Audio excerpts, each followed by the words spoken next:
warahmatullahi wabarakatuh. Waalaikumsalam warahmatullahi wabarakatuh.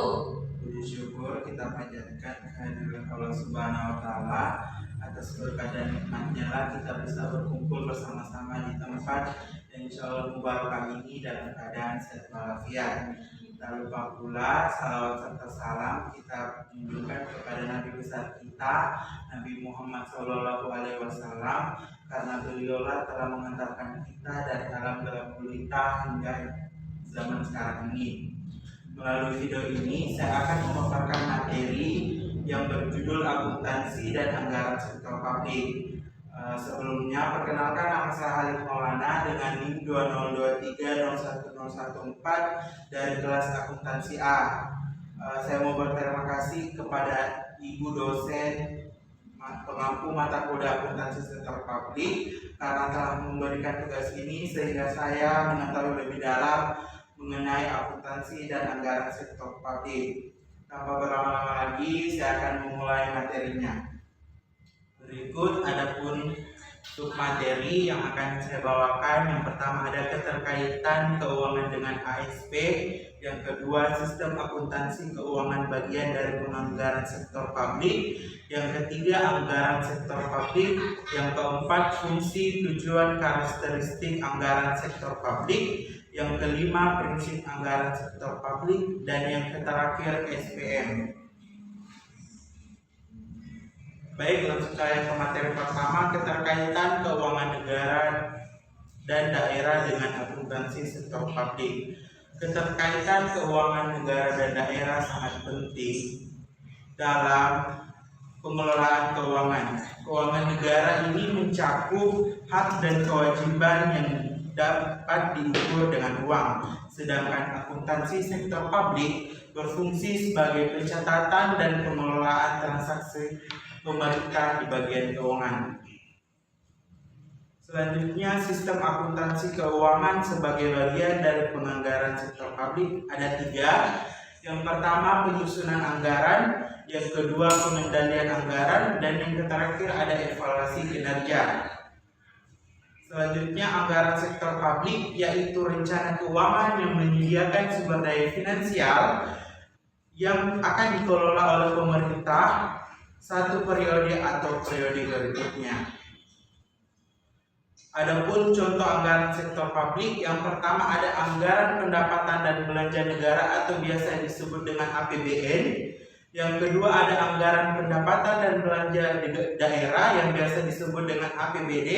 Dan yang terakhir ada anggaran pendapatan dan belanja perusahaan daerah atau biasa disebut dengan APBD Persuda.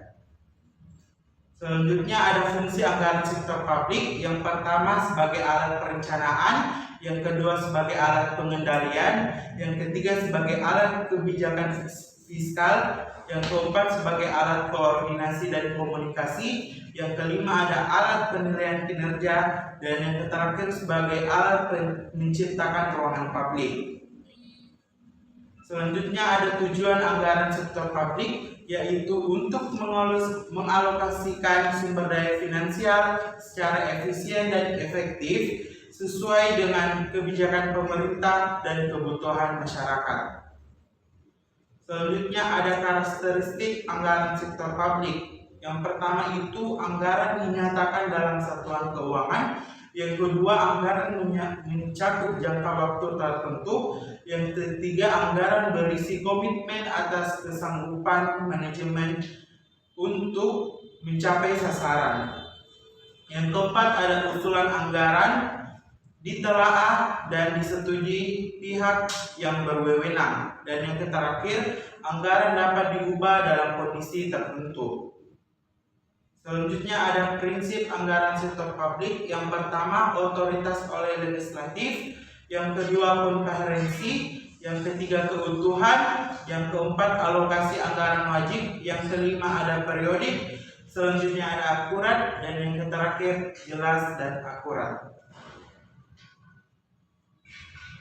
Kita masuk ke materi yang terakhir, penganggaran dan standar pelayanan minimal, yaitu proses untuk memastikan bahwa pemerintah daerah menyediakan pelayanan dasar yang berkualitas. Baik, itulah tadi materi yang sempat saya bawakan pada kesempatan kali ini. Selanjutnya saya membuka sesi tanya jawab untuk para audiens yang mau mengajukan pertanyaan. Silakan mengajukan tangan terkait dengan materi yang saya bawakan. Oke, silakan.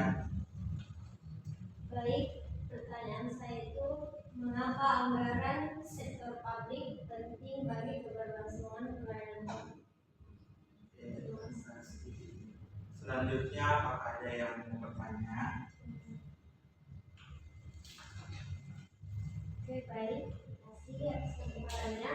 Saya ingin mempertanyakan yaitu apa saja tantangan utama dalam pengelolaan anggaran sektor publik di era modern? Selanjutnya, Terima kasih atas kesempatannya. Jadi pertanyaan saya itu bagaimana struktur anggaran pendapatan dan belanja pada sektor publik.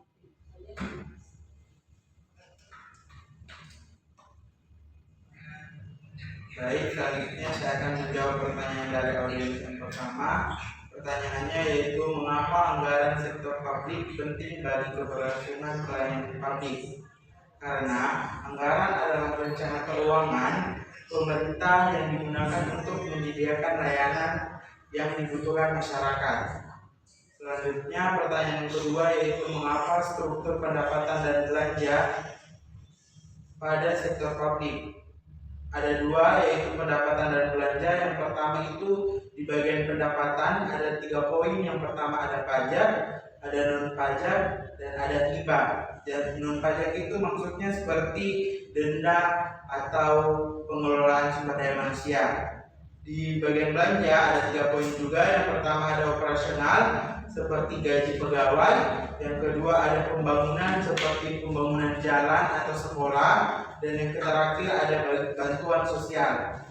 Untuk pertanyaan selanjutnya dan yang terakhir, apa saja tantangan utama dalam pengelolaan anggaran sektor publik di era modern? Yang pertama ada keterbatasan sumber daya manusia. Yang kedua ada korupsi dan penyalahgunaan anggaran. Dan yang terakhir ada utang publik yang meningkat. Mungkin itu saja dari jawaban dari saya. Apabila ada kekurangan mohon dimaafkan. Wabillahi taufiq wal hidayah. Wassalamualaikum warahmatullahi wabarakatuh. Waalaikumsalam warahmatullahi wabarakatuh.